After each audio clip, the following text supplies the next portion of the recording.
सभी कक्षा 8वीं के विद्यार्थियों का स्वागत है छात्रों। आज की इस वीडियो में हम आपके लिए लेकर आ चुके हैं ये आपकी 8th ग्रेड अभ्यास पुस्तिका विषय विज्ञान की कक्षा 8वीं। ये आपके नए वर्ष की है, 2024-25 की ही है। ठीक है, तो चलिए वीडियो को शुरू करते हैं। पहला अध्याय है आपका फसल उत्पादन एवं प्रबंध। तो इनके जो क्वेश्चन है उनके आंसर देख लेते हैं। ठीक है, चैनल पर नए हैं तो चैनल को सब्सक्राइब जरूर कर लें ताकि ऐसी वीडियोस आप तक सबसे पहले पहुंच सकें, और वीडियो को जरूर लाइक कर दें और अपने सभी दोस्तों के साथ भी शेयर कर दें ताकि उनकी भी मदद हो सके। देखिए, आपको पहले यहाँ पे कुछ सवाल दिए गए हैं। कृषि में उपयोग आने वाले उपकरणों को छांट कर लिखना है आपको। यहाँ पे आपको सारे जो उपकरण हैं वो यहाँ पे दिए गए हैं, तो आपको इनमें से जो भी उपकरण कृषि के उपयोग आते हैं उनको आपको यहाँ पे लिख देना है। तो देखिए, पहला हल जो है वो कृषि के उपयोग में आता है, तो हम यहाँ लिख देंगे ट्रैक्टर, कोदाली, सीड ड्रिल। तो ये हम सारी चीज़ें हमारी कृषि के काम में आती हैं, उपकरण है ये सारे, तो हम यहाँ पे इनको यहाँ पे लिख देंगे इस बॉक्स में। अगला सवाल देख लेते हैं। यदि कोई और उपकरण है जो आपने देखा है तो यहाँ पे लिख दीजिए। तो देखिए, हमने हंसिया देखा है जिससे हम कटाई करते हैं, फावड़ा देखा है, ठीक है, कल्टीवेटर देखा, थ्रेशर देखा है। उसके बाद अगला सवाल देख लीजिए, चलो फसल बोए। जो बॉक्स खाली है उसमें निम्नलिखित शब्दों से चयन करके लिखिए। यहाँ पे आपको दिया गया है कि आपको क्या क्या चीज़ और लिखना है। और इस बॉक्स में देखिए, किसान जो होता है वो फसल बोने के लिए क्या करता है, पहले मिट्टी तैयार करता है। मिट्टी तैयार करने के बाद उसको बीज की बुआई करता है, तो यहाँ पे इस वाले ब्रैकेट में आपका बुआई आ जाएगा। ठीक है, उसके बाद वह खाद और उर्वरक देता है, ठीक है, ताकि पौधों को है जो पोषण प्राप्त हो सके। उसके बाद सिंचाई करता है, फिर खरपतवार से सुरक्षा करता है, फिर कटाई करता है। उसके बाद की प्रोसेस होती है भंडारण। ठीक है, फिर अगला सवाल देख लीजिए। प्रश्न क्रमांक 1 है, सही विकल्प के आगे आपको सही का निशान लगाना है। पहला सवाल है आपका, गेहूं, चना, मटर की फसल उगाने की समय अवधि है। ठीक है, तो इसकी आंसर हो जाएगा ऑप्शन नंबर बी, अक्टूबर से मार्च तक गेहूं, चना और मटर जो है उगाया जाता है। ये हमारी रबी की फसलें हो जाती हैं। ठीक है, फिर देखिए, पहेली जल की कमी वाले क्षेत्र में रहती है, वह सिंचाई के लिए किस विधि का उपयोग करे कि जल व्यर्थ न होकर सीधे पौधों की जड़ को मिले। तो जो ड्रिप तंत्र प्रणाली होती है, इससे जो वर्षा का जल है, वर्षा का नहीं, सिंचाई का जल है, वह बूंद बूंद करके जाता है, तो इससे जल की ज़्यादा हानि नहीं हो पाती है। फिर है, भूजों ने अपने खेत में लगातार उर्वरक का उपयोग किया, कुछ वर्षों पश्चात उसके खेत में फसल की पैदावार कम होने लगी। पहली ने उसे अपने खेत में जैविक खाद उपयोग करने की सलाह दी। जैविक खाद के बारे में कथन सही क्या है, तो देख लीजिए। पहला कथन क्या कहता है, इससे मिट्टी की जल धारण क्षमता में वृद्धि होती है और इससे मित्र जीवाणुओं की संख्या में वृद्धि होती है। तो दोनों ऑप्शन ही सही है, तो ऑप्शन सी इसका करेक्ट ऑप्शन हो जाएगा। अगला सवाल देखिए, कृषि कार्य में किस यंत्र द्वारा बुआई करने से श्रम की बचत होती है, तो सीड ड्रिल। ठीक है, सीड ड्रिल के द्वारा अगर हम बुआई करते हैं तो श्रम में बचत होती है। ऑप्शन नंबर डी करेक्ट है। क्वेश्चन नंबर 5वां देख लीजिए। उपरोक्त चित्र में गमले ABC में चने के बीज को अंकुरित कर लगाया गया, बताइए किस गमले के पौधे का चना अधिक स्वास्थ्यवर्धक होगा। पहले गमले में देखिए मिट्टी डाला है, गोबर की खाद डाला है, दूसरे गमले में मिट्टी डाली है और यूरिया डाली है, और तीसरे गमले में केवल मिट्टी डाली। तो देखिए, केवल मिट्टी डाली है तो यहाँ पे चना स्वास्थ्यवर्धक तो नहीं होगा, पर उसे पोषण नहीं प्राप्त हो जाएगा। यहाँ पे यूरिया जो है वो केमिकल कंपोजिशन हो जाएगा। जो मिट्टी है, यहाँ पे गोबर की खाद है, वो जैविक खाद के रूप में आएगी जो उसके लिए स्वास्थ्यवर्धक अधिक होगी। ठीक है, बी की अपेक्षा। तो ऑप्शन नंबर ए जो है इसका सही आंसर हो जाएगा, ए गमले में।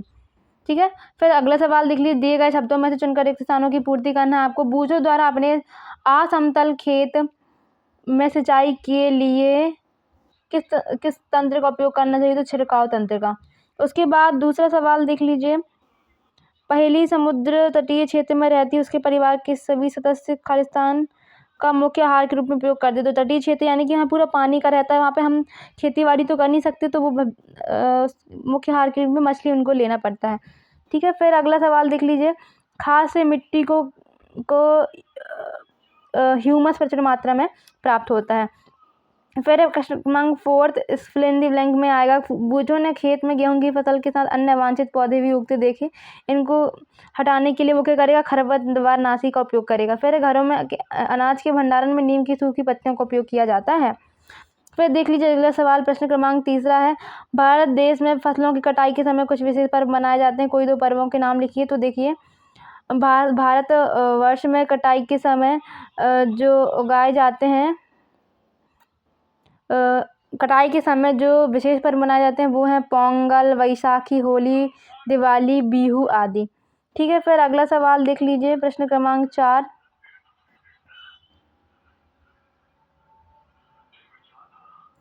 प्रश्न क्रमांक 4 क्या है, देख लीजिए। निम्न फसलों में से रबी खरीफ की फसलों को छांटना है। तो रबी की फसल यानी कि जो गर्मियों के टाइम पे या जब सूरज अच्छा खासा निकलता है तब बोई जाने वाली, तो ये हो जाती हैं चना और मटर। खरीफ की फसल मतलब कि जब अधिक बरसात होती है ना, जैसे कि जब आपकी बरसात होती है जून जुलाई के समय, है ना, तब बोई जाने वाली फसल, तो ये है धान, मक्का, सोयाबीन और मूंगफली। फिर प्रश्न क्रमांक 5वां, बाजरे की जो फसल है के लिए गर्म और आर्द्र मौसम की आवश्यकता होती है। यह किस प्रकार की फसल है, वह इसके उगाने के लिए उपयुक्त महीने कौन से हो सकते हैं। तो यह खरीफ की फसल है, क्योंकि ये इसको उगाने का सही समय होगा मई और जून। फिर प्रश्न क्रमांक 6वां, निम्न बॉक्सों को सही क्रम में आपको लगाना है। ठीक है, कि हमको पहले क्या करना है, तो हमने सामने ऊपर भी देखा था, उस ऊपर के समय भी कि क्या क्या करना था, तो उसी प्रकार से इसको सही क्रम में व्यवस्थित कर देना है। पहला हमको मिट्टी तैयार करना है, फिर हमको बुआई करना है, फिर खाद एवं उर्वरक दोनों डालना है, फिर सिंचाई, फिर खरपतवार से सुरक्षा, फिर कटाई, फिर गेहूं का भंडारण। तो इस प्रकार से आप क्रम वाइज लिख देंगे 7, 6, 5, 3, 4, 1 और 2। फिर प्रश्न क्रमांक 7वां, एक किसान अपनी पूरी भरपूर अच्छी फसल काटने के बाद उसे भंडारण की पूर्व सुखाना भूल गया, उससे किन समस्याओं का सामना करना पड़ सकता है। तो उत्तर देख लीजिए। किसान अच्छी फसल काटने के बाद उसे भंडारण से पूर्व सुखाना भूल गया तो उसे फसल को पीड़कों एवं सूक्ष्म जीवों की समस्या का सामना करना पड़ सकता है। अगला सवाल देखिए, बूझो, प्रश्न क्रमांक 8वां, बूझो अपने खेत में बुआई के लिए पारंपरिक तरीके का उपयोग करता है और पहेली अपने खेत में बुआई के लिए ट्रैक्टर द्वारा संचालित सीड ड्रिल का उपयोग करती है। बताइए बुआई के लिए कौन सा तरीका उत्तम है और क्यों। तो इसका उत्तर हो जाएगा खेत में बुआई के लिए ट्रैक्टर द्वारा संचालित सीड ड्रिल का तरीका उत्तम है, क्योंकि इसके द्वारा बीजों में समान दूरी एवं गहराई बनी रहती है। इससे बीजों को पक्षियों द्वारा खाए जाने से रोका जा सकता है। फिर प्रश्न क्रमांक 9वां देखिए, चित्र को पहचान कर आपको जो है जो भी चित्र है उसमें जो भी सिंचाई व्यवस्था अपनाई गई है उसके नाम लिखना। तो पहले वाले में मोटर लिखेंगे, दूसरे वाले में रहर, तीसरे वाले में लिखेंगे छिड़काव तंत्र और चौथे वाले में लिखेंगे ड्रिप प्रणाली या ड्रिप तंत्र। इसमें से जो है ड्रिप तंत्र का चित्र जल की कमी वाले क्षेत्रों के लिए वरदान है, क्योंकि इस विधि में जल बूंद बूंद करके सीधे पौधों की जड़ों में गिरता है। प्रश्न क्रमांक 10वां देख लेते हैं। कभी कभी खेत में फसल के साथ कुछ अवांछित पौधे भी आ जाते हैं, तो उनको आप कैसे हटाएंगे। तो उत्तर देख लीजिए।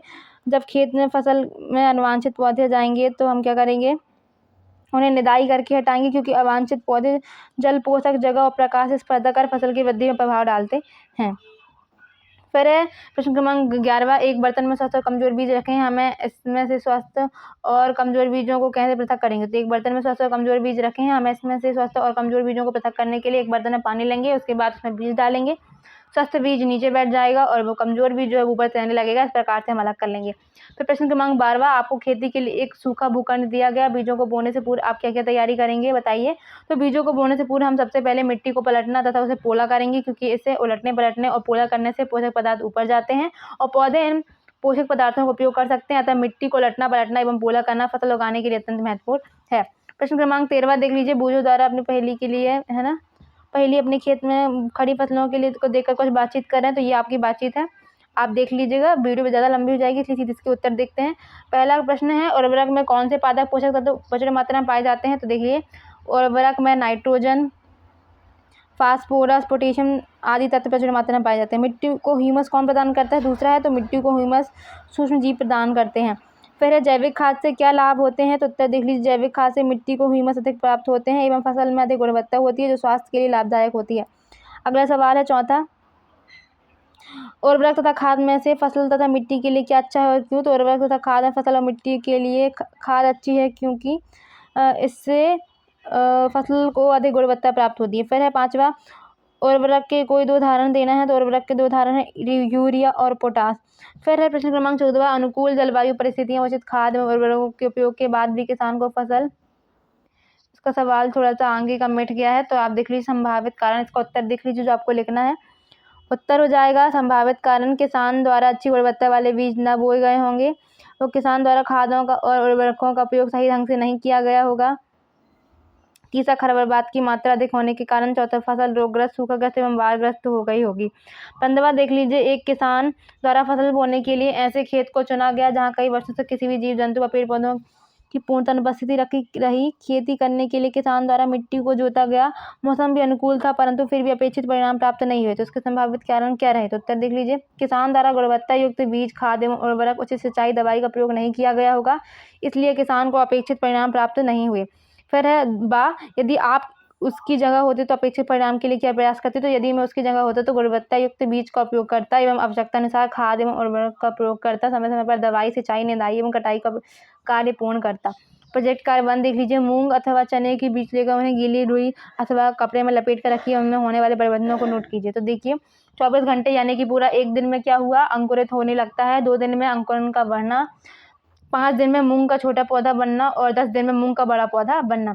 फिर है बीजों के अंकुरण की विभिन्न अवस्थाओं को अपने अवलोकन में लिखिए। तो देखिए कुछ इस प्रकार, ये मूंग है, ये इस प्रकार से अंकुरण आया, ये छोटा पौधा आया, ये बड़ा पौधा। तो इस प्रकार से आपको इस चित्र का भी निर्माण कर देना है। प्रोजेक्ट कार्ड 2 देख लीजिए, किसी खेत, पौधशाला, नर्सरी अथवा बगीचे का भ्रमण कीजिए तथा निम्नलिखित जानकारी प्राप्त कीजिए। तो बीज का चयन का महत्व, तो बीज चयन का महत्व अच्छी फसल के लिए होता है। दूसरा क्या सवाल है, सिंचाई की विधि है, तो सिंचाई की विधि है ड्रिप तंत्र और छिड़काव तंत्र। तीसरा है अधिक शीत एवं अधिक गर्मी व अधिक वर्षा का पौधों पर प्रभाव, तो अधिक शीत, अधिक गर्मी व अधिक वर्षा का पौधा खराब होगा। फिर चौथा देख लीजिए, उपयोग में आने वाले उर्वरक, तो यूरिया, पोटास, NPK उर्वरक एवं गोबर खाद का प्रयोग। व्यावसायिक उपयोग देख लीजिए, व्यावसायिक उपयोग आय के प्रमुख स्रोत हैं। फिर है पहला, कृषि में उपयोग आने वाली कुछ मशीनों के चित्र एकत्र कीजिए तथा उन्हें अपनी फाइल में लगाकर उनके नाम तथा उपयोग लिखिए। तो कल्टीवेटर और सीडल, आपको इंटरनेट के माध्यम से ये चित्र निकालना है, प्रिंट आउट आप उसको कटिंग करके लगा देंगे। दूसरा देख लीजिए, पानी की कमी वाले क्षेत्रों में सिंचाई की किस विधि का उपयोग होता है? तो ड्रिप तंत्र विधि और छिड़काव तंत्र विधि। तीसरा देख लीजिए, कुछ पौधों को खेत में रोपित करने से पूर्व नर्सरी में क्यों उगाया जाता है? तो पौधों को खरपतवार से बचाने के लिए पौधशाला में यानी कि नर्सरी में उगाया जाता है। चौथा देख लीजिए, फसल के साथ कुछ पौधे प्राकृतिक रूप से उगाते हैं, ये पौधे फसल वृद्धि के लिए किस प्रकार हानिकारक होते हैं? तो प्राकृतिक रूप से उग जाने वाले पौधे फसल की वृद्धि के लिए हानिकारक होते हैं। किस प्रकार होते हैं? तो आप लिख देंगे कि ये जो है उनके बदले की जो प्रकाश है और जो भी उनको पोषक तत्व प्राप्त करते हैं, जो पौधों को मिलना चाहिए, वो यही अपनी वृद्धि के लिए यूज़ कर लेते हैं, जिससे पौधों के लिए हानिकारक होता है। फसलों के भंडारण की विधियाँ लिख लीजिए, तो सुखाना और छानना। तो ये थी आज की वीडियो पसंद आई तो वीडियो को लाइक कर देना, चैनल को जरूर सब्सक्राइब कर देना, अपने दोस्तों के साथ भी शेयर कर देना। मिलेंगे अगली वीडियो में अगले प्रोजेक्ट कार्य के साथ, तब तक के लिए धन्यवाद।